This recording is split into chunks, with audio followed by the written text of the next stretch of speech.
Hi అండి, నమస్తే. లక్ష్మి కథల ప్రపంచానికి స్వాగతం. అరకెపూడి కోడూరి కౌసల్యాదేవి గారు రచించిన చక్రవాకం అనే నవలను వింటున్నాం కదండి. ఈరోజు ఈ వీడియోలో మనం పార్ట్ 5 వినేద్దామండి. ఇంటి కోడల్ని నాకే లేని ఆప్యాయతలో నువ్వు ఒలకబోస్తున్నావెందుకు? ఏమిటసలు నీ తెలివి తక్కువదనం? వెళ్లే ముందు ఇంట్లో ప్రతి ఒక్కరికి చెప్పి వచ్చిన చెల్లెలు ఇంద్రాణిపై మండిపడింది జానకి. నిర్లక్ష్యంగా నవ్వింది ఇంద్రాణి. నీ స్వభావమేమీ నాకు నచ్చలేదక్క. ఇంటి కోడల్ని అనే ఒక్క విషయం మాత్రమే గుర్తుంచుకుంటే ఏం ప్రయోజనం? ఆ నీ స్థానం చుట్టూ ఎన్ని గౌరవాలు బాధ్యతలు అల్లుకుపోయి ఉన్నాయో వాటిని ఎలా నిలుపుకోవాలో, ఎంత తెలివిగా నిర్వర్తించాలో గుర్తించాలి. చిన్నదాన్ని చెప్పానని తీసిపారేకు. ప్రతి ఒక్కరిని తేలికగా నిర్లక్ష్యంగా తీసిపారేసి అగౌరవపరిచే నీకు వారి వారి మనసుల్లో ఎటువంటి అగౌరవ స్థానాన్ని నీ అందరి నీవు సృష్టించుకుంటున్నావో తెలుసుకో. మనిషి గౌరవమే పోయాక ఇంకెందుకు? నోర్ముయ్, మహాధర్మపన్నాలు వల్లించావు. సనాతన ముత్తైదువులాగా ఇంటికి నడు. నాన్నతో చెప్తాను నీ పెంకితనమంతా. కిరణ్తో వివాహం చేసి నిన్నెక్కడో అందలం ఎక్కించాలని మేము ఆశిస్తుంటే చేజేతుల మా ప్రయత్నాలను కూలదోసేస్తున్నావు. పూర్వపు నిర్లక్ష్యంతోనే సమాధానం ఇచ్చింది ఇంద్రాణి. నన్నేమీ బెదిరించిన అవసరం లేదు. ఇక్కడి విషయాలన్నీ పూసగుచ్చినట్లు నిర్భయంగా నేను చెప్పగలను నాన్నతో. చూసిన ప్రతి యువకుని ప్రేమించలేము. ఏమిటంటే కారణం చెప్పలేం. కిరణ్ విషయంలో నాకు ప్రేమాభిమాన గౌరవాలున్నాయి, కానీ మీరు ఆశించిన విధంగా మాత్రం నేను అతడిని ప్రేమించడం లేదు, ప్రేమించలేను. అంత మాత్రాన నువ్వు అతనిని విడలించి నన్ను దూషించి నువ్వు బాధపడనవసరం లేదు, అంతేనా? అవును, అంతే. నేను జన్మతః ఉన్నతురాలని. ఇవాళ కిరణ్తో వివాహం కానంత మాత్రాన ఏదో బురదగుంటలో పడిపోతున్నానని, అందలాన్ని అధివసించలేకపోయానని నువ్వు అపోహపడుకో. నా మనసుకు నచ్చిన వ్యక్తిని ఎప్పుడైనా నిర్భయంగా నిరాటంకంగా వివాహమాడి నా ఔన్నత్యాన్ని నిలుపుకోగలను. అవసరమైతే ఇతరులకు పంచిపెట్టగలను, కానీ ఒకరి ఔన్నత్యాన్ని కాశించవలసిన గతిలో నేను. సరే, నీ తెలివి తక్కువతనమంతా నాన్నగారి దగ్గర వదలగొడతాను పదా. చదివించినందుకు ఎంత మొండిగా తయారయ్యావో చూసి ఎంతో సంతోషిస్తారు నాన్న. ఎంత తెలివైన దానివయ్యానో నాకు నీకు ఎంత అంతరం ఉందో గ్రహించి ఆనందిస్తారు. నిజమే. మరి తర్కించకుండా ఏదో పరిమిషతో అక్కడ నుండి తప్పుకుంది ఇంద్రాణి. జానకి వెళ్లే ముందు కాలికి బసుపైన రాయించుకోకుండా, ముఖాన బొట్టు పెట్టించుకోకుండా, అత్తగారు ఇస్తున్న చీర రవికి గుడ్డ అందుకోకుండా రుసరుసలాడుతూ పోయి బండెక్కి కూర్చుంది. ఇంద్రాణి ఆమెకు పూర్తిగా విరుద్ధంగా ప్రవర్తించింది. పెద్దలు పాటిస్తున్న ఆ మంగళాచారాలన్నిటికీ సంతోషంగా లోబడి నమస్కరించి మనిషి మనిషికి చెప్పి వీడ్కోలు తీసుకుంది. తెలివి తక్కువతో, కోరిక తీరలేదన్న కోపంతో ధర్మాలను సాంప్రదాయాలని విస్మరించి తృణీకరించిపోతున్న జానకి ఆవేశ ప్రవృత్తికి కుటుంబం పెద్ద అయిన జగపతి నుండి పసిపిల్ల లక్ష్మి వరకు అందరూ విచారించారు, జాలిపడ్డారు. ఆ చెల్లెలికి తగిన అక్క కాదు అన్నది కమల. అసలు ఇంటికి తగిన కోడలు కాదు అన్నాడు కమలాకరం. శ్రీరామ్ అన్నాడు. దానికి కోపం వచ్చిందంటే అర్థం లేకపోలేదు. దగ్గర పిల్ల ఉండగా పరాయి సంబంధం కుదుర్చుకోవడం నాకు బాధగానే ఉంది. అతడప్పుడే భార్యపక్షంగానే మాట్లాడతాడు గనక ఎవరూ సమాధానం చెప్పలేదు. కమల మాత్రం కొంచెం తీవ్రంగానే అన్నది. నా బిడ్డల సుఖ సంతోషాలు నాకు ప్రధానం. ఎవరి బాధలతోనూ మూర్ఖత్వాలతోనూ నాకు ప్రమేయం లేదు. చిన్నబాబుకు అన్ని విధాల అంగీకారమైన సంతోషప్రదమైన సంబంధం కుదిరింది. మాకు కూడా అన్ని విధాల తృప్తిగా ఉన్న కన్య లభించింది. అది చాలు. జానకిని ఇంద్రాణిని రైలు వరకు సాగనంపి వచ్చిన కిరణ్ కాళ్లు అతడికి తెలియకుండానే రాయుడింటి వైపుకు దారి తీశాయి. మేడ వరండాలో ప్రధ్యానంగా నిల్చున్న దేవరాణి ఆ పరిచితమైన నడకను, ఆకారాన్ని చూసి గుర్తుపట్టి సంతోషంగా పరుగు పరుగున మేడ దిగి వచ్చింది. అమ్మాయి గారు నా కోసం ఎదురు చూస్తున్నట్టున్నారు. ఇలా వస్తాననే కలగానే వచ్చిందా అన్నాడు కిరణ్ నవ్వుతూ. ఎప్పుడు మీ గురించి కలలు కనడమేనా నా పని? ఇంకా 4 నెలలు ఇలాగే కలలు కంటూ ఆనందించాలి. ఆ తరువాత కలలు నిజమై ఇద్దరం ఒక్కటై ఇద్దరు హాయిగా నవ్వుకున్నారు. రండి లోపలకు. రమ్మంటారా? ఏమంటారో తెలియకేనా? అనేవైతే చాలా ఉంటాయి మరి. అబ్బా, నేను వాదించలేను, కానీ రండి. మొహం వాడిపోయింది. భోజనం చేదురు గాని. అయితే ఒక షరతు. ఏమిటో? భోజనమైన తర్వాత నాకిష్టమైన పాటలన్నీ వినిపించాలి. సరే. ఆ తర్వాత సాయంత్రం వరకు నాతో ఏకాంతంగా గడపాలి. ఎంత ధైర్యం, ఎంత కుంటితనం! నా మాటకు సమాధానం కాదంటే వెళ్ళిపోతారా? అనుమానమా? అయితే ఎండన పడి కేవలం ఆ బేరసారాలకే వచ్చారని అనుకోమంటారా? నేను ఇక్కడికి వచ్చానేమిటి? ఇంటికి వెళ్తూ పోనీ కదా చూచిపోదామని కాస్త ఇటు వచ్చాను. సరే వెళ్తున్నాను. కిలకిలా నవ్వింది దేవరాణి. పాపం, అక్కడ నుండి పంపించేస్తాను కదూ, రండి లోపలికి. అయితే నా షరతులు అంగీకారమేనా? నాకు ఉంది ఓ షరతు. ఏమిటి? సాయంత్రం అయ్యాక మళ్ళీ రాత్రి కూడా ఇక్కడే ఉండిపోతానని అనకూడదు మీరు. రాణి మాటలు వింటూనే పకపకా నవ్వేశాడు కిరణ్. అంత దుష్టుండంటారా? ఏమో. ఇద్దరూ నవ్వుకుంటూ లోనికి దారి తీశారు. నాన్నగారున్నారా ఇంటి దగ్గర? కాళ్ళు చేతులు కడుక్కుంటూ అడిగాడు కిరణ్. లేరు, పొలంలో కుప్పనూర్పుళ్ళవుతున్నాయి, అక్కడే ఉన్నారు. కిరణ్ వచ్చిన విషయం తెలిసి యశోద వచ్చింది మేడదగే. అతడు భోజనం చేస్తున్నంతసేపు యశోదాదేవి దగ్గర కూర్చుని ఆప్యాయంగా మాట్లాడింది.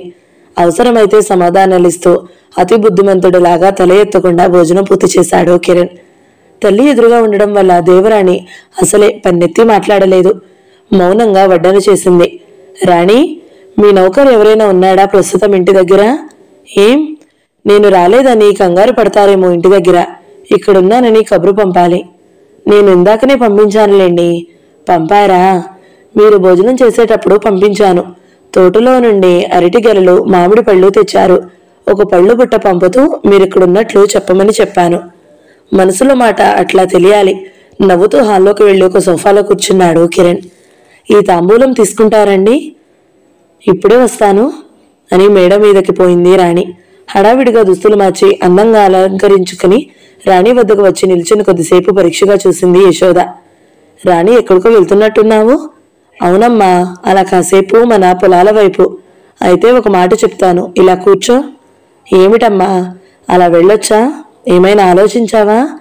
నిశ్చితంగా చూస్తూ అడిగింది యశోద. అదేంటమ్మా? నివ్వెరపోయింది రాణి. మా ఇద్దరిలో ఎవరిపైన నీకు అనుమానం? జాలి పడుతున్నట్లు నవ్వింది యశోద. నా అభిప్రాయాల సంగతి అటువంటివి కాదు. ఇది భారతదేశం, ముఖ్యంగా మనమున్నది పల్లెటూరు. పోనిద్దమ్మా, ఎట్లాగూ నిశ్చయమైన వివాహమేగా, ఎవరేమనుకున్నా మనకేం? అది కాదమ్మా, కొంత ముందు ఆలోచన కూడా ఉండాలి. ఎప్పటికే పరిస్థితులు వస్తాయి, ఎవరి మనసు ఎలా మారుతాయో తెలియదు. ఇటువంటి విహారాలు బాగుండవు. కోపం వచ్చిందా రాణి? తల్లిని ఆ మాత్రం సలహా చెప్పదగనా?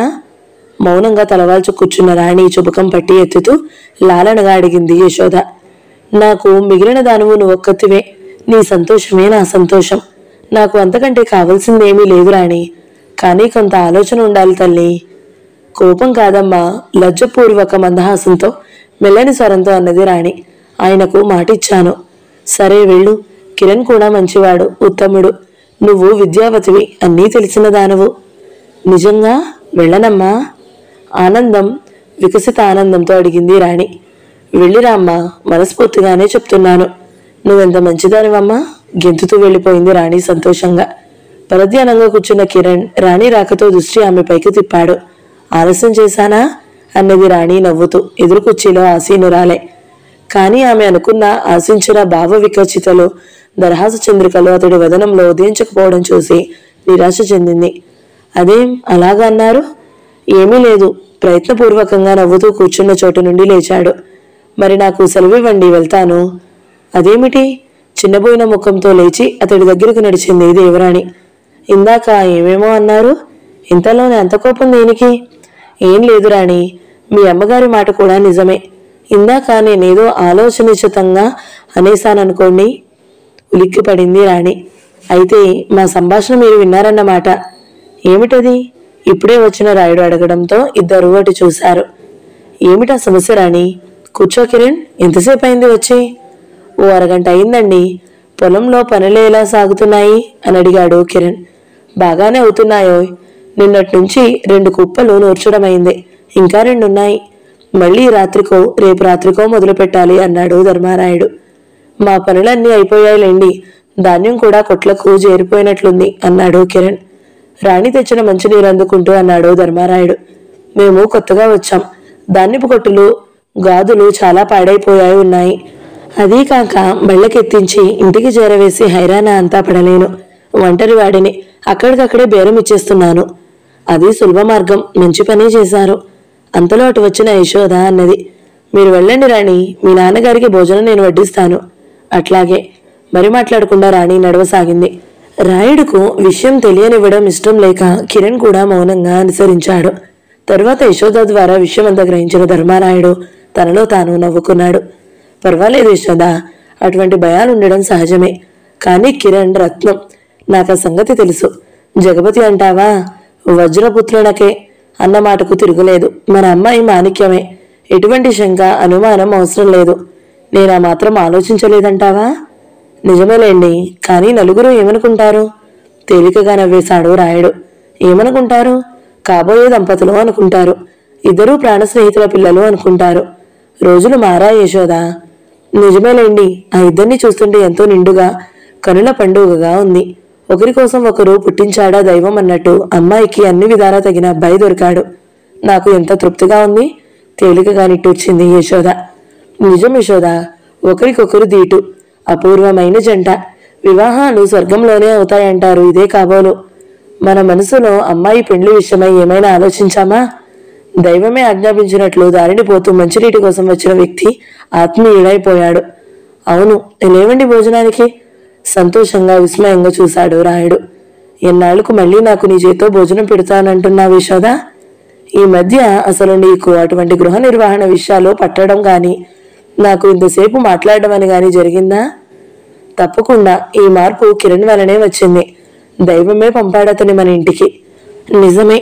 ఎన్నో స్మృతుల దిగుళ్ళు ముప్పిరుగొనగా మెల్లని స్వరంతో ఉన్నది యశోద. చెట్టంత కొడుకు చనిపోయిన దిగులు ఇక ఈ జన్మకు చెరిగిపోదు. కానీ మొండిగా బతకాలి. ఇక మనకు కొడుకైనా అల్లుడైనా ఇతడే. అస్తాదిలో అరుణ భాస్కరుని చూసిన రాణి, అయ్యో సాయంత్రం అయిపోయిందే అంది నిరుత్సాహంగా. చిన్నగా నవ్వాడు కిరణ్. ఓహో, మన ఒప్పందం గడువు తీరిపోయినట్లుంది. వెళ్ళిపోమని చెప్తున్నారా? రాణి ముఖం చిన్నబోయింది. అవేం మాటలు? జన్మ జన్మలకు మన కలయికైనా శాశ్వతంగానే ఉంటుంది. దానికి గడువు అవ్వడం అంటూ లేదు. నిజం రాణి, ఏమిటో జన్మ జన్మల స్నేహం ఏదో ఉన్న భావం కలుగుతుంది నాకు నీ సమక్షంలో. మధ్యాహ్నం 12 గంటల నుంచి ఇప్పటిదాకా 5 గంటలు 5 నిమిషాల్లా గడిచిపోయాయి. ఒక్క కోరిక. ఒక్కటేమిటి? 100. నిస్సంకోచంగా అడగండి. మాట తప్పరుగా? ఓహో, అడగండి. అయితే ఆ అండి మానేయండి. చనువుగా ఉండండి. అలాగండి, అయితే మీరు మానేయండి. ఓహో, నేనే ముందుగా మాట ఇవ్వలేదుగా. నేనా మాత్రం తెలిసి ఇచ్చానేమిటి? చనువో దూరమో ఇద్దరికీ ఉండవలసిందేగా. బాగా ఆలోచించుకోండి. ఇప్పుడే తేలాలని లేదుగా. రేపైనా నిర్ణయించుకోవచ్చు. నవ్వింది రాణి. అంత ఆలోచన ఎందుకులేండి, అలాగే చేద్దాం.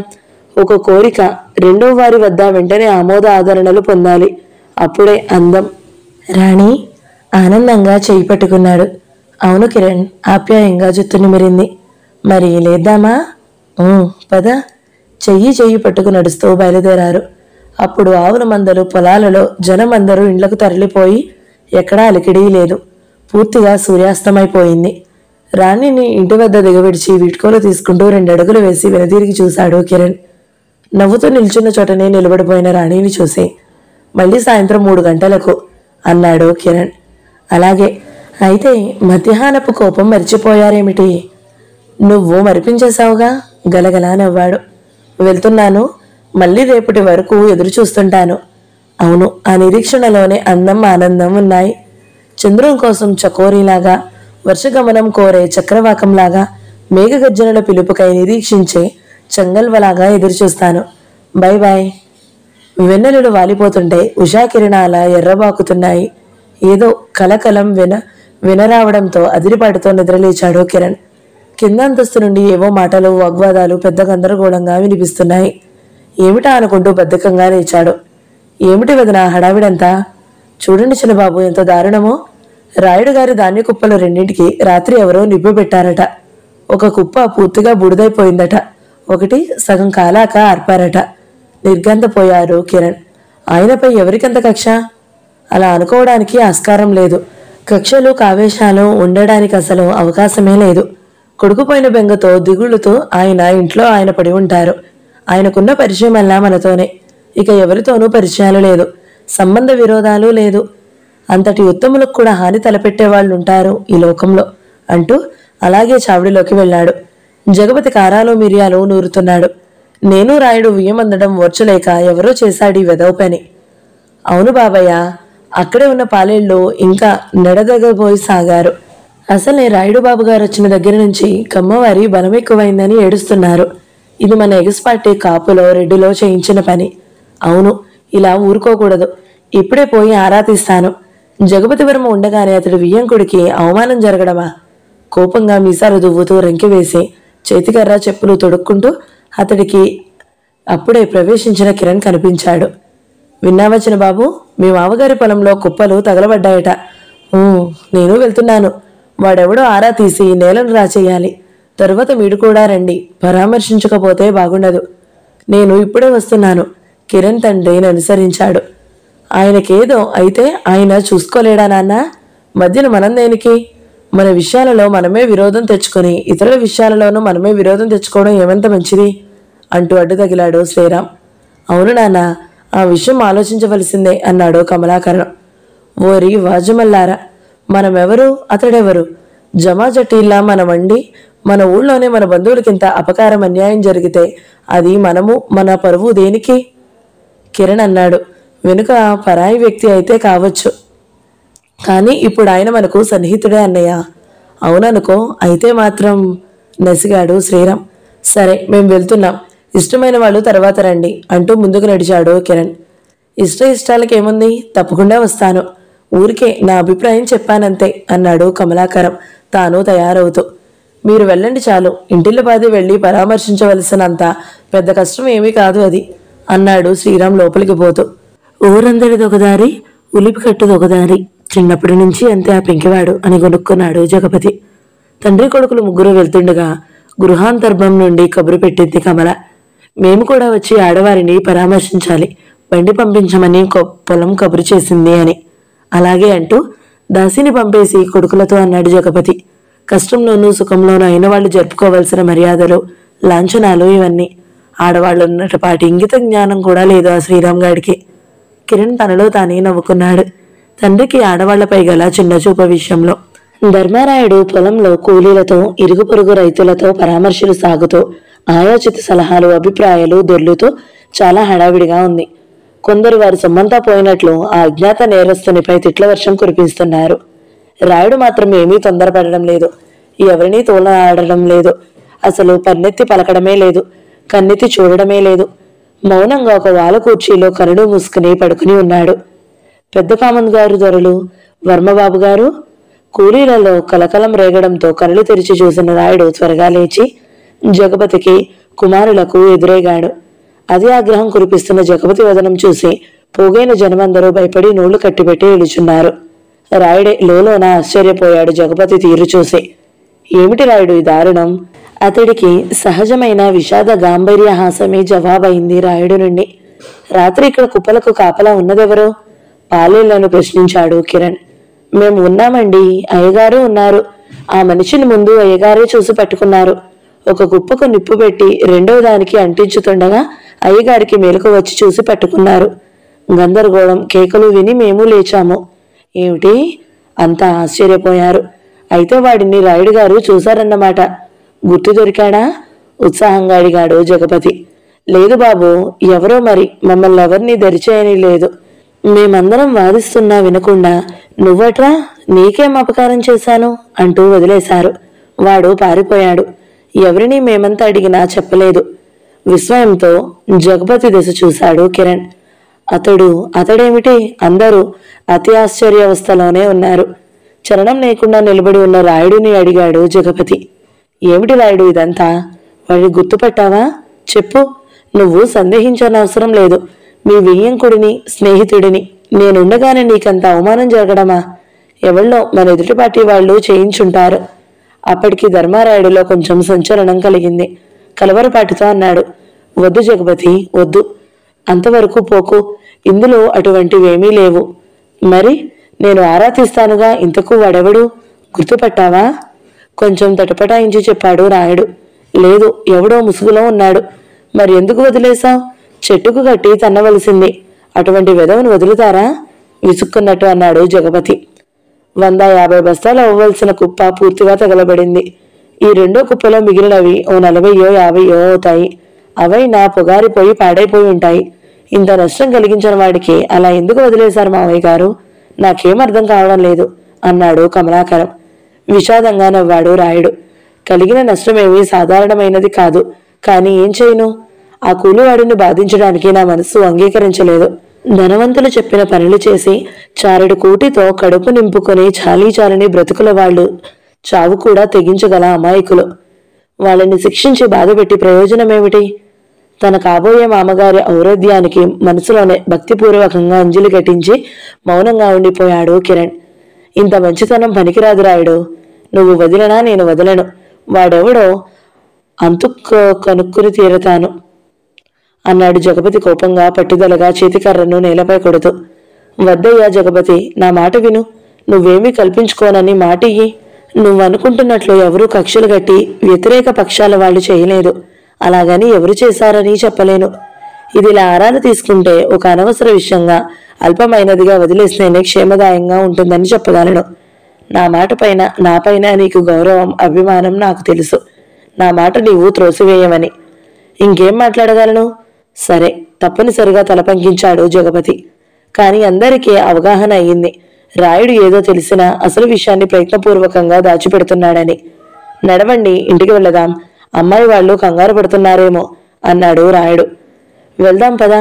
అయినా కంగారేమీ లేదు. మా వాళ్ళంతా మీ ఇంటికే వెళ్లారు. ధైర్యం చెప్పారు అన్నాడు జగపతి. కమలాకరం అన్నాడు, జరిగిన విషయం వదిలేసిన మనసులోనైనా జ్ఞాపకం ఉంచుకుని జాగ్రత్తగా ఉండడం అవసరం. నాన్న, నేను మన పొలం వెళ్లి నమ్మకమైన వాళ్ళని, మన పాళ్ళేళ్ళిద్దరిని పంపిస్తాను. జాగ్రత్తగా చూసి కూలీలను కుదిర్చి కుప్పనూర్పిళ్ళు అయ్యే వరకు, ధాన్యం ఇంటికి చేరే వరకు బాధ్యతతో చూస్తారు. మావగారు ఒక్కరు ఎన్నని చూసుకోగలరు? అతడి మాటలకు అంతరంగం కదిలిపోయి ఆనందాశ్రువులతో నిండిపోయి మృతుడైన కుమారుడి జ్ఞాపకంతో దుఃఖబాష్పాలు మిళితమై ప్రవహించాయి ధర్మారాయుడు నేత్రాల నుండి. ఎవరూ చూడకూడదని త్వరగా ముఖం పక్కకు తిప్పుకున్నాడు. మంచి ఆలోచనే. నువ్వు వెళ్ళి అలాగే చేపదు బాబు. నేను చిన్నబాబు ఇలా రాయుడు గారితో వెళ్తాం అన్నాడు జగపతి. యశోద చాలా విచారంగా ఉంది. కమలా, వనజ స్వాంతవచనాలు పలుకుతున్నారు. ఆ వాతావరణంలో ఉండలేకనో ఏమో బయట వరండాలో ఒంటరిగా పరధ్యానంగా నిలిచిని ఉంది దేవరాణి. తండ్రిని, జగపతిని, కిరణ్లను చూసి ఎదురేగి నమస్కరించి నమ్రతగా పక్కకు తొలగి నిల్చుంది తలవాల్చి. రామ్మ లోపలికి. ఇక్కడున్నావేం అన్నాడు జగపతి. మౌనంగా అనుసరించింది రాణి. వారి ప్రవేశంతో గదిలో స్త్రీలంతా లేచి నిల్చున్నారు. ఏమిటండి ఈ దారుణం? వాడిని ఊరికే వదిలిపెట్టేశారా? పైగా నిష్ఠూరంగా అడిగింది యశోద భర్తను. అదేనమ్మా నేననేది, జగపతి అన్నాడు. రేపు ఇది అలుసుగా తీసుకుని మరో పని చేస్తాడు వాడు. పోనీలే యశోద, ఎందుకంత బాధ? అది మన కర్మ. చెట్టంత కొడుకు చేయి దాటిపోయినాడు. ఏం చేశాం? ఎవరిని నిందించాం? ఎవరిని శిక్షించాం? మనకు ఇవి దుర్దినాలు అంతే. అవును నాన్న, ప్రతీకారాలతో కక్షలు రేగుతాయి. మంచి పనే చేశారు. ఈ తండ్రి కూతురు ఎప్పుడూ ఒకటే అంది యశోద. అదే మాట అందరూ లోపల అనుకున్నారు. చాలాసేపు కూర్చుని ఓదార్చి సెలవు తీసుకుని వెళ్ళిపోయారు జగపతి కుటుంబ వారంతా. బాబాయ్ గారు సాయంకాలం వస్తారని మీతో చెప్పమన్నారు అని లక్ష్మి అతి రహస్యంగా రాణి చెవిలో చెప్పి పారిపోయింది. ఏమిటి ఆలోచిస్తున్నా వనజ? పడుకోకుండా కిటికీ వద్ద నిలబడి ఆలోచిస్తున్న భార్యని అడిగాడు కమలాకరం. ఏం లేదు, మనమంత తెలుగు తక్కి వాళ్ళమా అని. అంటే ఏమిటి వనజ? ఏమిటి నువ్వు మాట్లాడేది? వచ్చి భర్తకు దగ్గరగా కూర్చుని ప్రారంభించింది వనజ. ఏమీ లేదు, కానీ మిమ్మల్ని ఒకటి అడుగుతాను, తీరుస్తారా నా కోరిక? ఏమిటో కొత్త ధోరణిలో మాట్లాడుతున్నావు? సవ్యమైనదైతే భార్య కోరిక తీర్చడానికి కాక మరెందుకు భర్త? అయితే చెప్తున్నాను వినండి. మనం పట్నంలో కాపురం పెడదాం. ఈ పల్లెటూళ్ళలో ఉండొద్దు. పెట్టి ఏమిటలా అయోమయంగా అడుగుతారన్నీను విసుక్కుంది వనజ. అది కాదు వనజ, పెట్టి ఏం చేద్దాం కూడా చెప్పు మరి. పట్నంలో కాపురం ఉండడం అంటే మాటలా? ఇంటి నుంచి తీసుకువెళ్ళి అక్కడ తినాల్సిందేగా. చా, బొత్తిగా చదువుకొని వాళ్ళెవరో మాట్లాడినట్టు మాట్లాడుతున్నారేమిటి మీరు? శివమెత్తిపోయింది వనజ. ఇంత లాపాసై ఈ పల్లెటూరులో కూర్చోవడానికి సిగ్గైనా లేదేమిటి మీకు, మీ పెద్ద తమ్ముడికి? ఎందుకు? మళ్ళీ ఇద్దరూ ప్లీడర్లే. చక్కగా చదువుకున్నందుకు సార్థక చేస్తూ లక్షణంగా ఉద్యోగం చేస్తున్నాడు కిరణ్. వనజ ఎంత కోపంగా దూకుడుగా అన్నదో అంత శాంతంగా నెమ్మదిగా మాట్లాడాడు కమలాకరం. అయితే వనజ, ఒక మాట అడుగుతాను, చెప్పు. ఇన్నాళ్ళు లేని ఈ ధోరణి ఇప్పుడెందుకు వచ్చింది నీకు? కొద్ది క్షణాలు తటపటాయించి అన్నది వనజ. ఏముంది, ఇంతకాలం ఈ పల్లెటూళ్ళలో పడుండేసరికి ప్రాణం విసిగెత్తిపోతుంది. చక్కగా కిరణ్ వచ్చాడనేసరికి అందరూ ఆనందంగా నీరాజనలు పట్టేవారే. ఎప్పుడు ఇక్కడే పడుండే మనకి ఎవరి గౌరవాలు అందవు. ఇంకా మహారాణి వస్తే ఇక అసలు ఎవరి కంటికి కనిపించం. ఎవరా మహారాణి? కనుబొమ్మలు చిట్లించి ప్రశ్నించాడు. ఇంకెవరు? ముద్దుల కోడలు దేవరాణి. కొద్ది క్షణాలు నిశ్చితంగా చూసి అన్నాడు కమలాకరం. అయితే జానకికి పట్టుకున్న రోగమే నీకు పట్టుకుందన్నమాట.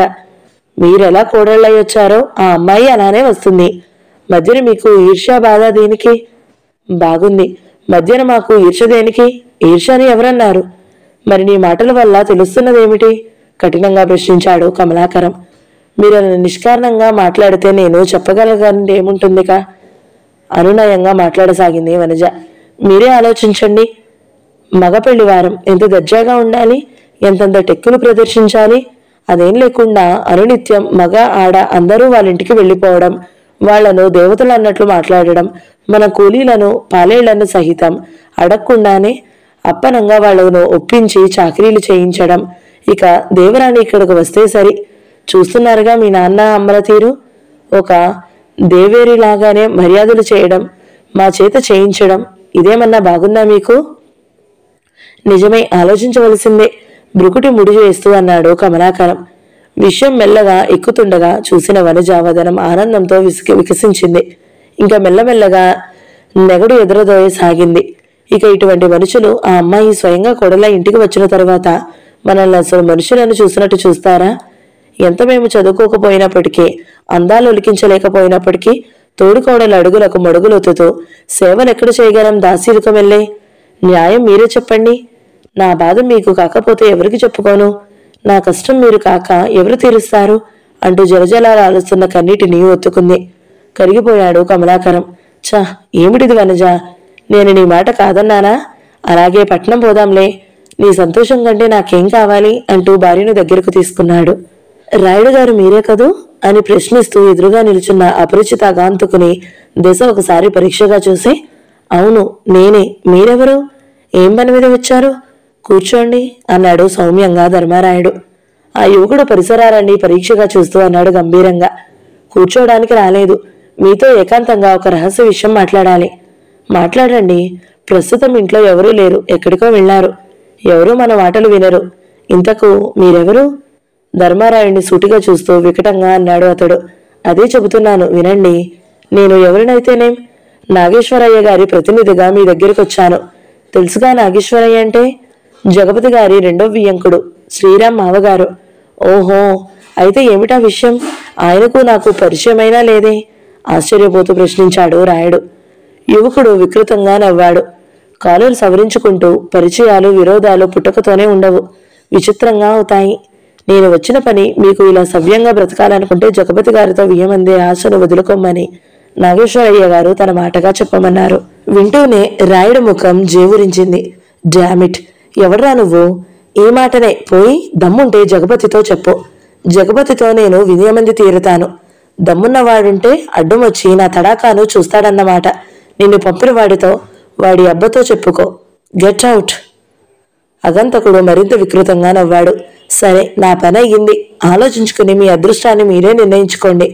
నాశనమయ్యే వాళ్ళందరూ హెచ్చరికలను నిర్లక్ష్యం చేసే తెలివి తక్కువ వాళ్లే అంటూనే నిష్క్రమించాడతను. బొంబాయి నుండి వచ్చిన వ్యాపార సంబంధమైన కాగితాలను చూసుకోవడంలో తండ్రికి సాయం చేస్తున్న రాణి కిరణ్ ప్రవేశంతో కాగితాలు పక్కకు పెట్టి చిరునవ్వుతో లేచి ఆహ్వానించింది. ధర్మారాయుడు కూడా సంతోషంగా ఆహ్వానించాడు. రా కిరణ్, రా కూర్చో. ఏమిటో దేవుడే దిగి వచ్చినంత సంతోషంగా ఉంటుంది బాబు నువ్వు వస్తే. మీ అభిమానం అటువంటిదండి అన్నాడు కిరణ్ చిన్నగా నవ్వి. లే అమ్మా రాణి, ఈ కాగితాలు నేను చూసుకుంటానులే, నువ్వు వెళ్ళు అన్నాడు రాయుడు కూతురుతో. లేవడం ఎందుకులేండి, ఏవో అవసరమైన కాగితాలు అనుకుంటాను, చూడనివ్వండి, నేను ఇక్కడే కూర్చుంటాను అన్నాడు కిరణ్. ఎందుకులే బాబు, నేను చూసుకుంటానుగా. ఇంతకు మన చెయ్యి కలగడం వల్ల ఏమైనా లాభం కనిపించిందా, లేక అలంకారప్రాయమేనా? కొండిగా ప్రశ్నించాడు కిరణ్ రాణిని కనుబొమ్మలను ముడివి చూస్తూ. మహా ఎగతాళి, కోపం నటిస్తూ మూతి బిగించింది రాణి. నాన్నగారు వారం రోజుల నుండి తేలిక విసిగిస్తున్న లెక్కలు నేను 2 గంటల్లో తేల్చేశాను. ఇవాళ ఖర్చులు, పెట్టుబడి, పన్నులతో పోగా 15,000 లాభం కనిపిస్తుంది అంది గర్వంగా. బాగుంది, అందులో నీ గొప్పతనమేముంది? వ్యాపారం బాగా సాగుతుంది, లాభం వస్తుందని అందరికీ తెలిసిన విషయమే. ఆ మాటకు ఉడుక్కుంది రాణి. ఇంత అందంగానే వెలిగిస్తున్నారు కాబోలు ఉద్యోగం. మళ్లీ చూస్తే పెద్ద ఇంజనీరు. అబ్బో, నేను చాలా సిన్సియర్గా వర్క్ చేస్తానని పెద్ద పేరు నాకు. కావలిస్తే వచ్చి ఎంక్వైరీ చేసుకో. ఏమని? ఫలానా కిరణ్ కుమార్ గారు ఉద్యోగం చేస్తున్నారా, లేక బల్ల మీద కాళ్ళు పెట్టి నిద్రపోతున్నారా అని అడగనా? ఏ సూపర్నెంట్ ఇంజనీరో వచ్చాడని గాబరా పడతానేమో మీ వాళ్ళంతా. అయినా నాకేం అవసరం అడగడానికి? ఇంజనీర్లంటే అంత ఎగతాళిగా ఉందేం? మా ఉద్యోగులు ఎటువంటి వారో తెలుసా? తెలియకేం? ఏమయ్యా, గోదావరి వరద ఊళ్ళోకి వచ్చేసిందంటే ఓ సలాం కొట్టి ఏముందండి, నదిలో నీరు ఎక్కువైపోయింది, ఊళ్ళోకి వచ్చేసింది అని చెప్పేస్తారు. వరదలు నదులకు కాకపోతే మనుషులకు వస్తాయా? అయినా మాకు చెప్పి వచ్చిందా? మేమేం ఆపగలం మానవ మాత్రులం అని అడుగుతారు. అంతేగా మీ ఉద్యోగం అంటూనే నవ్వేసింది. కిరణ్ కూడా నవ్వేశాడు గలగల. ఆ ఇద్దరిని ముగ్ధుడై మురిపెంగా తిలికించాడు రాయుడు. అమ్మగారు కనిపించరేం అన్నాడు చుట్టూ చూస్తూ కిరణ్. పంపిస్తాను, మీరు కొంచెం ధైర్యం చెప్పండి. శుక్రవారం పూట ధాన్యం తగలడిపోయింది, అశుభం అంటూ బెంగ పెట్టుకుని కూర్చుంది అని చెబుతూ లేచి వెళ్ళింది రాణి.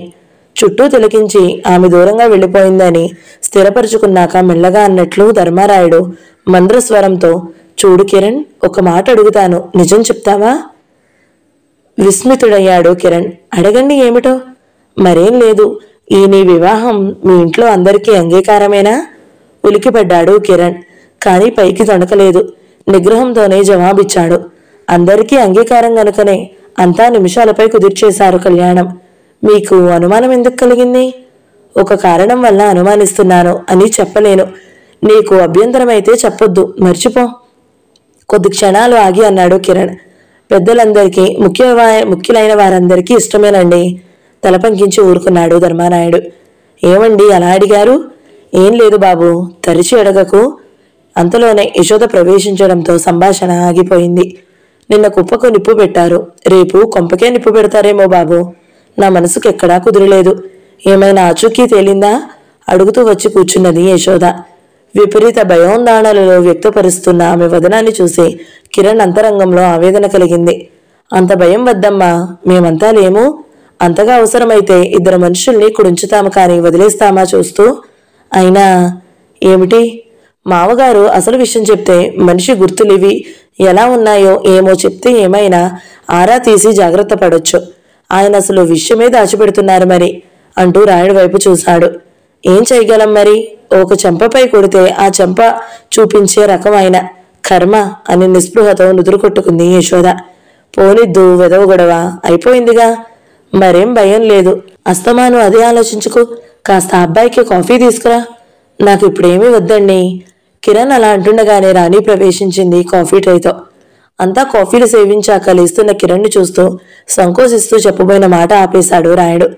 గ్రహించిన కిరణ్ అడిగాడు, ఏమిటండి? ఏమీ లేదు, నువ్వు ఆగ్రహపడనంటే ఒక మాట చెప్పండి. అదేమీ అలా సంకోచిస్తారు? నాకు మీపైన ఆగ్రహమా?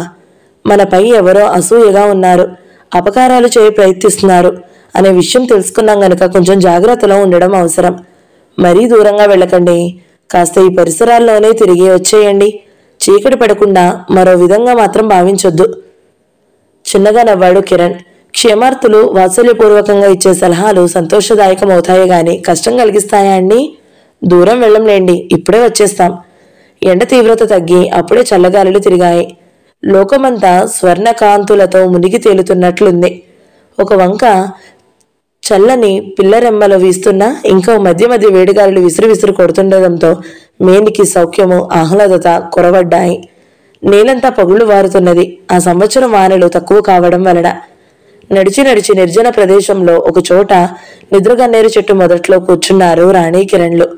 ఎంత ప్రయత్నించినా ఇరువురు కూడా ఏమీ మాట్లాడలేని స్థితిలో ఉన్నారు. ఎందువల్లనో నిన్నటి ఆనందోత్సాహాలు ఈ రోజున కొరవడ్డాయి. సాయంకాలపు నీరెండలో విచిత్రంగా మెరుస్తున్న చిగురుటాకులను తిలిగిస్తూ కూర్చున్నాడు కిరణ్, చేతులపై వెనక్కువాలి. అన్యమనస్కురాలిలా నేలపై గడ్డి మొక్కలు తుంచుతూ కూర్చుంది రాణి. కొద్దిసేపటికి ఆమెను తెలియకుండానే చిన్న కూని రాగం వెలువడసాగింది. పాడు రాణి, స్పష్టంగా పాడు అన్నాడు కిరణ్. నీరసంగా నవ్వింది రాణి. ఏమిటో పాడాలనిపించడం లేదు ఇవాళ. అయినా మీరడిగినది కాదనలేను అంటూనే అతడికిష్టమైన చక్రవాక రాగంలో కీర్తన అందుకుంది. పాటలో పరవర్షమై మేను వరిచి కిరణ్ కళ్ళు తెరుచుకోకుండానే, చాలా బాగా పాడవరాణి. రోజు కంటే ఇవాళ నీ స్వరం ఏదో కొత్త గమకాలు వదిలి నూతన శోభలు వినిపించాయి. అంటూ తన చేతిలో ఆమె చేతిని తీసుకుని ఆనందంతో మాట్లాడసాగాడు. మరొకటి పాడగలవా రాణి? సమాధానం రాలేదు. ఆమె హస్తాంగుళాలను సున్నితంగా స్పృశిస్తూ అతడి చేతిపై వెచ్చటి నీటి బొట్లు పడడంతో ఉలిక్కిపడి కళ్ళు తెరిచాడు. వర్ష ఋతువులోని తామర కలువల్లా ఉన్న ఆమె నేత్రాలను చూసి తత్తరపాటితో లేచి కూర్చున్నాడు. ఏమిటి రాణి? నేనేమైనా తప్పుగా ప్రవర్తించానా? ఆమె అశ్రువులను ఒత్తుతూ ఆందోళిత స్వరంతో ప్రశ్నించాడు. లేదు, మెల్లగా విడిపించుకుంటూ అన్నది రాణి. నేను కూడా కంగారు పడితే అమ్మ మరింత ఆందోళన చెందగలదనే భయంతో అతి ప్రయత్నం మీద నిగ్రహం తెచ్చి పెట్టుకుంటున్నాను. నా మనసు ఏమీ బాగుండలేదు. విపరీతంగా భయపడిపోతున్నాను. ఏమిటి రాణి, ఏదో స్వప్ననిష్ఠురాలిగా మాట్లాడుతున్నావు? దగ్గరకు తీసుకుంటూ ఆమె నేత్రాల్లోకి సూటిగా చూస్తూ అడిగాడు. నేనుండగా నీకేం భయం? ఏదో చిన్న విషయం జరిగినంత మాత్రాన మరీ ఇంత బేలతనమా? సుజల నేత్రాలను భారంగా పైకెత్తుతూ గాద్గిక స్వరంతో చెప్పింది రాణి. ఏమో, నాకేమిటో లోపల చెప్పలేని, నాకే తెలియని బాధ చెలరేగుతుంది. ఏదో పెద్ద అశుభం జరగబోతున్నట్లు అపశకునాలు తోస్తున్నాయి. మీరు పెద్ద పెద్ద మంటలు నడుమ నేనొక పెద్ద సరస్సు మధ్యను ఒకరినొకరం నిస్సహాయంగా చూసుకుంటూ దుఃఖిస్తున్నామట. కెవ్వు కేక వేసి లేచి కూర్చున్నాను. అంతే. పొలంలో కుప్పలు తగలబడ్డాయని కబురు వచ్చింది. నాకప్పటి నుండి మనసుకు శాంతి లేదు. ఏదో పెద్ద కీడును శంకించి రోధిస్తుంది నా హృదయం. నా కలకు పొలంలో జరిగిన ఈ సంఘటనకు ఏదో సమన్వయం ఉంది. ఇటువంటివన్నీ నమ్మితే ఎలా రాణి? కలలు ఏవో వస్తాయి పోతాయి. వాటిని మన జీవితాలకు అన్వయించుకోవడం అవివేకం అన్నాడు కిరణ్ మృదుగా ఆమె కపోలాలపై ఇంకా స్రవిస్తూనే ఉన్న కన్నీటిని ఒత్తుతూ. కాదు కిరణ్, కాదు, తల అడ్డంగా ఊపుతూ బాధగా అన్నది రాణి. ఇదంత తేలికగా తీసి పారేయవలసిన సంగతి కాదు. ఇదివరలో నేను అలాగే ఇటువంటి వాటిని నమ్మేదానిని కాదు. నిర్లక్ష్యంగా నవ్వుకునేదాన్ని. అలా నమ్మేవాళ్ళని చూసి కానీ కానీ కానీ ఏమిటి రాణి, అంతగా చలించిపోతున్నావు? ఆమె చేతిని గట్టిగా పట్టుకుని స్వంత వచనాలు ప్రయత్నిస్తున్నాడు కిరణ్. వెనుకకు ఒకటి అనుభవం అయింది. అన్నయ్య చనిపోయే ముందు ఇటువంటి కథ వచ్చింది. పచ్చని చెట్టు హఠాత్తుగా నేల కూలినట్టు, అన్నయ్యనెవరో బలవంతంగా మా నుండి లాక్కుపోతున్నట్టు కల వచ్చింది నాకు. అప్పట్లో అంతగా లెక్క చేయలేదు నేను ఆ స్వప్నాన్ని. కానీ వారం రోజులు తిరిగేసరికి అన్నయ్య అకాల మృత్యువు వాతపడినప్పుడు ఆ స్వప్నం అంతరార్థం అవగాహన కాలేదు అంటూనే వెక్కి వెక్కి ఏడవసాగింది. విషయం వింటూనే విచిత్రుడయ్యాడు కిరణ్. కానీ తానే అధైర్యం ప్రదర్శిస్తే ఆమె మరింత ఆక్రోశించగలదనే భయంతో ఆందోళనను ఆలోచనలను అతి ప్రయత్నం మీద అణగదొక్కుంటూ అమిత నిగ్రహం అభినయిస్తూ అనునయ వాక్యాలు పలకసాగాడు. ఆక్రోశానోనయనాలతో సంధ్య గడిచి క్రమంగా చీకటి తెరలో వ్యాప్తమవుతున్న విషయంలో ఆ ఇరువురు కూడా గమనించలేదు. బాబు, అమ్మగారు అయ్యగారు తమ ఇద్దరు కోసం చూస్తున్నారు. ఇక ఇంటికి వచ్చేయమంటున్నారు. రాణి కిరణ్లు ఇరువురు ఉలిక్కిపడి చూశారు ఆ మాటలకు. రాయుడు పంపిన పాలేరు నిల్చుని ఉన్నాడు కొద్ది దూరంలో. వస్తున్నాం పదా అన్నాడు కిరణ్. అతడు వెళ్ళిపోయాడు. లేరాణి, తాను లేచి మెల్లగా ఆమెను లేవదీశాడు కిరణ్. క్రమంగా సంధ్య చీకట్లు దట్టం కాసాగాయి. బహుళపక్షం కావడాన ఎక్కడ వెన్నెలల జాడలేదు.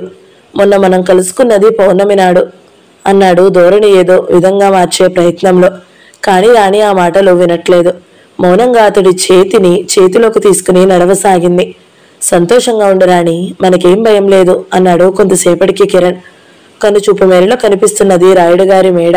విద్యుత్ దీపాల కాంతులతో విరజిమ్ముతూ గంభీర నిశ్శబ్దంతో నిల్చుని అటే చూస్తూ పరధ్యాసతో నడుస్తున్న దేవరాణి చటుక్కున చెయ్యి పట్టుకుని వెనక్కి లాగి వదలకుండా పట్టుకుని నిల్చున్నాడు కిరణ్ నడక ఆపుచేసి. అర్థంగాక అతడి వైపు చూసి ఆమెకు తర్జనితో ఎదుటి నేలపైకి చూపాడు. పెద్ద తాచు దాడికడ్డుగా పడుకుని పోయింది. పాము! భయంతో కంపించిపోతూ కిరణ్ను చుట్టువేసింది రాణి. ఇష్, పర్వాలేదు మృదువుగా ఆమె నోటిని చేతితో మూసి అన్నాడు. దాని దారిని అది పోతున్నది. మనం దానిని ఏమీ చేయలేదు. అది మనల్ని ఏమీ చేయదు. ఎంత విషజంతువైనా మనుషులంత విషం కక్కకులే. అది అవును, నిజమే. సుబ్రహ్మణ్యేశ్వరుడు మా ఇలవెల్పు కూడా. పొరపాటున మాట్లాడాను అంటూ లెంపలు వాయించుకుని నమస్కరించింది రాణి. తనకేమీ పట్టనట్లే ప్రాకిపోయిందా పాము. రాణిని ఇంటి వద్ద దిగవిడిచి వచ్చేస్తుంటే భోజనం చేసి వెళ్ళమని రాయుడు యశోదాదేవి కూడా బలవంతం చేశారు. వద్దండి, ఇప్పుడు చెయ్యను అంటూనే సెలవు తీసుకుని నడక సాగించాడు కిరణ్. వీధి గేటు దాటుతూ వెనుదిరిగి చూశాడు. మౌనంగా తన వెనుక వస్తున్న రాణిని చూసి అన్నాడు, మరి సెలవారాణి? భారంగా అన్నది. విచారం పెట్టుకోకుండా సంతోషంగా ఉంటావు కదూ? అదే స్వరం, అదే సమాధానం. అబ్బా, ఎప్పుడు ఎలాగుంటావో తెలీదు.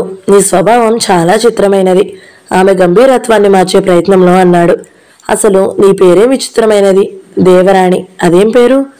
ఆ కవ్వింపుల విచారాన్ని విస్మరించిన రాణి వదనంలో దరహాస చంద్రికలు దయించాయి. పెద్ద ఎగతాళి అక్కర్లేదు. మీ పేరేమైనా మామూలుగా ఉందా? కిరణ్ వర్మ. అదేం పేరు? పెద్ద కత్తి డాలు వేసుకుని గుర్రపు స్వారీ చేస్తున్న పూర్వపు చక్రవర్తుల బొమ్మలను జ్ఞాపకం వస్తున్నాయి. ఇద్దరూ పక్కపక్క నవ్వేసుకున్నారు, హాయిగా తీయగా. మాటలంటే మాత్రం పడవు కదా? మళ్ళీ నవ్వాడు కిరణ్. అది సరే కాని నన్ను మీరు అండి అనవద్దన్నానుగా. ఏమో బాబు, నా వల్ల కాదు. నాకు అలాగే వస్తుంది. రేపు వస్తారు కదూ? జాగ్రత్తగా వెళ్ళండి. చాలిద్దు, నేనేం ఆడపిల్లనా? అతడి కంఠస్వరంలో మార్ధవంగా కొరవడంతో గమనించిన రాణి బ్రతిమాలుతున్నట్లు అంది. కోపగించకండి. ఆత్మీయుల విషయంలో ఆందోళన తహతహడ ఉండడం సహజం కదా. అటువంటి ఆందోళనలు అనవసరంగాని వెళ్తున్నాను. గబగబా సాగిపోయాడు కిరణ్. తనలో తాను నవ్వుకుంది రాణి. మరి ముక్కు మీదే కోపం. ఇంత చక్కని స్వభావానికి ఈ ఆవేశ ప్రవృత్తి ఒక్కటే లోపం. చంద్రునిలో మచ్చలాగా అనుకుంది. చక్రవాకం 5వ భాగం సమాప్తం. ఈ వీడియో మీకు నచ్చినట్లయితే లైక్ చేయండి, షేర్ చేయండి, మంచి కమెంట్ పెట్టండి. ఇలాంటి మరిన్ని వీడియోల కోసం మన ఛానల్ని సబ్స్క్రైబ్ చేసుకోండి. Thank you so much for watching. నమస్తే.